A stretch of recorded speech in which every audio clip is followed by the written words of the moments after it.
नमस्ते दोस्तों, आज हम एक बार फिर आपके बीच लेकर आए हैं एक प्रेरणादायक कहानी जिसको सुनकर आपकी सोच बदल जाएगी। अगर स्टोरी आपको अच्छी लगे तो नीचे कमेंट करके जरूर बताएं। तो चलिए शुरू करते हैं आज की कहानी। यह बात उस समय की है जब गौतम बुद्ध इस धरती पर अवतरित हुए थे।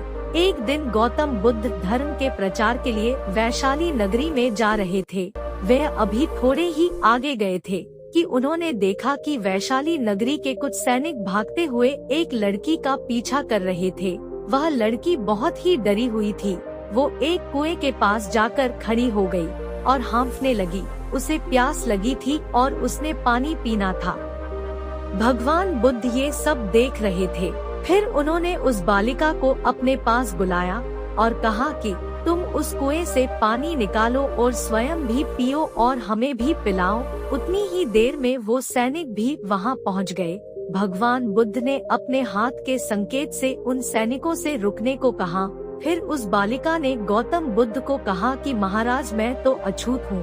मैं इस कुएं से पानी निकालूंगी तो जल दूषित हो जाएगा। मैं आपको कैसे पानी पिला सकती हूँ? भगवान बुद्ध ने उसे फिर से कहा, बेटी, मुझे बहुत जोर की प्यास लगी है।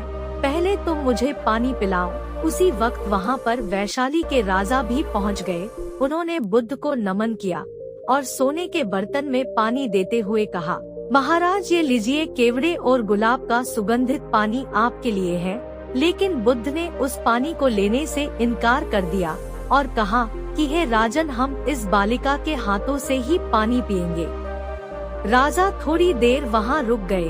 बुद्ध ने फिर से उस बालिका से अपनी बात दोहराई। फिर बालिका से रहा नहीं गया और इस बार साहस बटोरकर उसने कुएं से पानी निकाला और फिर पानी स्वयं भी पिया और बुद्ध को भी पिलाया। फिर पानी पीने के बाद बुद्ध ने बालिका से पूछा, पुत्री, तुम इतनी डरी हुई क्यों हो? तुम्हें किससे भय है? फिर बालिका ने पूरी बात बताई कि मुझे राजा के दरबार में गाने का अवसर मिला था। मैंने गीत गाते हुए नृत्य भी किया। सभी सभाजनों ने मेरे गाने और नृत्य का खूब आनंद लिया। महाराज को भी बहुत अच्छा लगा। फिर उन्होंने अपनी माला मुझे भेंट की, लेकिन महाराज को किसी ने बताया कि मैं एक अछूत कन्या हूँ। फिर महाराज ने उस कन्या से पूछा कि क्या तुम सच में एक अछूत कन्या हो? फिर मैंने बताया कि हाँ, मैं अछूत हूँ। राजा ने यह सुनते ही अपने सैनिकों को आदेश दिया कि इस कन्या को कैदखाने में डाल दो।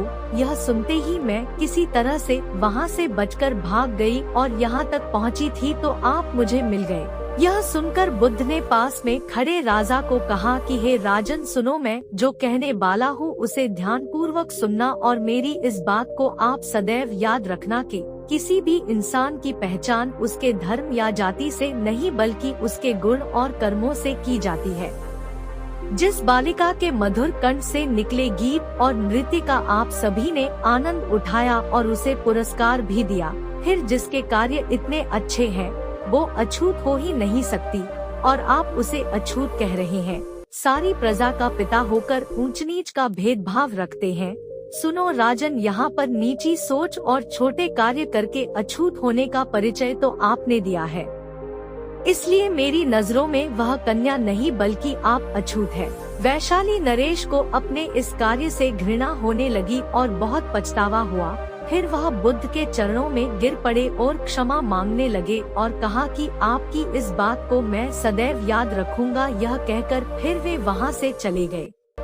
तो दोस्तों, इस कहानी से हमें यही शिक्षा मिलती है कि कोई भी इंसान अपने कार्यों और विचारों से बड़ा बनता है, अपने धर्म या जाति से नहीं।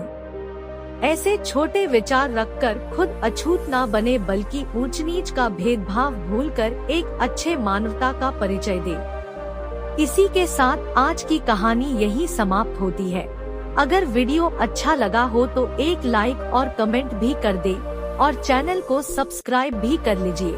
आप हमेशा खुश रहे और आपकी हर मनोकामना पूर्ण हो। धन्यवाद। जय महादेव।